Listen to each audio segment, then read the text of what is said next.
Hello বিমান, আসসালামু আলাইকুম। কেমন আছেন? আলহামদুলিল্লাহ, আমি ভালো আছি। আজকে আমরা ডিম দিয়ে সিসিঙ্গা ভাজি করব।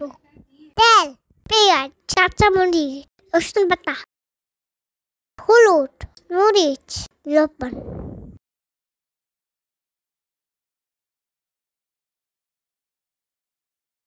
এবার সিসিঙ্গা দিয়ে দিব।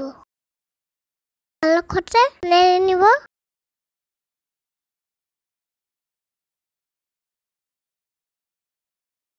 ঢাকা দিয়ে 5 মিনিট রান্না করব। এখন আবার একটু নেড়ে নিচ্ছি।